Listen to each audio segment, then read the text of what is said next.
Welcome to Jurassic Park.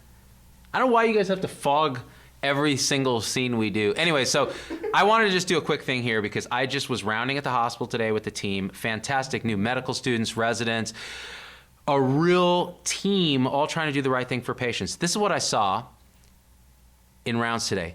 I saw people trying to figure out how to get data into and out of Epic for I don't know, 50% of the rounds was, wait, how do I open it? Wait, your note's already open and that means I can't do a billing code, and then you're doing the 50%. I asked the residents, how much of your day is actually spent in direct patient care and how much is treating the computer and the administrative tasks you have to do? And they didn't disagree about this number. They said, oh, it's 90% computer, 10% patient care. Okay, it seemed unbelievable to me until I was actually rounding. It is brutal out there. And I'm gonna tell you this, not just as an old fart, which I am, thank you very much, welcome to Jurassic Park. Okay, that movie, I was an adult for that movie. That's how old I am, all right? I tell you this because I have straddled both worlds. I lived in a paper world, I lived in a transitional world, and I lived in a world where we're on Epic or whatever. Screw it, Epic.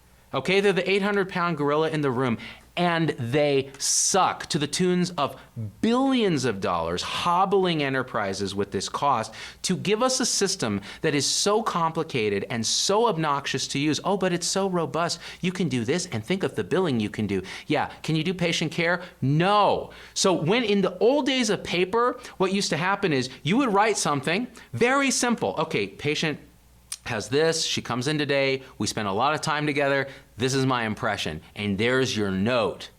And then when you want to do something, you say, please give an insulin drip titrating to glucose of this. And the team came together, the pharmacist, the doctor, the nurse, and they made it happen. Now, the residents and the attending physicians are sitting there going, how do I make this insulin drip order set customized to this particular, but this click box now, and they spend about 20 minutes figuring this out. They hit send, they sign the order, and then they get a call from the pharmacist and a call from the nurse to clarify what was in Epic. Okay, that is not the way to do medicine, okay? This is dumb. We're in the 21st century. Fix the technology. I'm not saying, oh, look, I'll tell you the best time in my career was when I had read-only access at Stanford. So I could get labs, I could get imaging, I could get that stuff inbound, but we were paper on the outbound. So I could be like, just do this. Or here's what I think, or tell a colleague, you know, to the consultants, this is my concern, can you please help?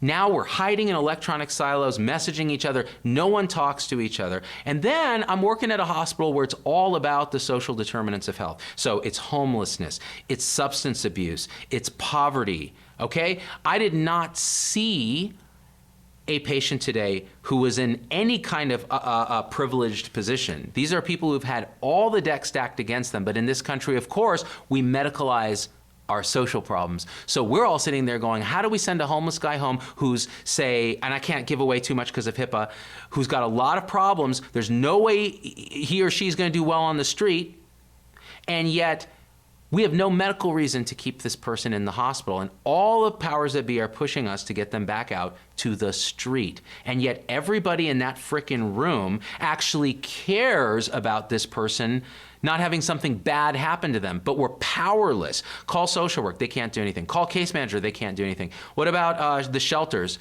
He's had this and this or that happen at the shelter. Now what do?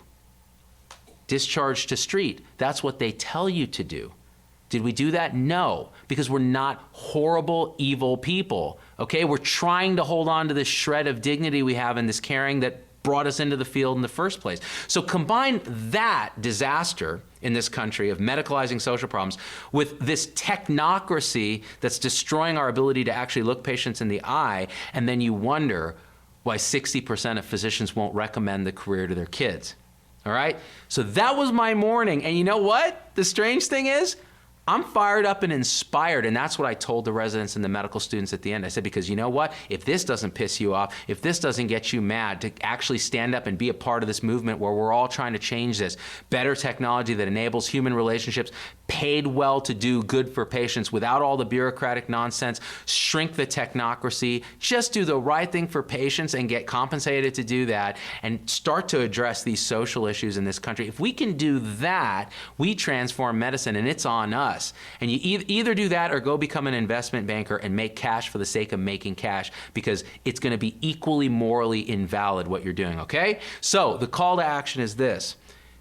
Share this rant. Okay, if you want to go deeper, join our supporter tribe. That's where we have conversations like this, littered with F-bombs every single day.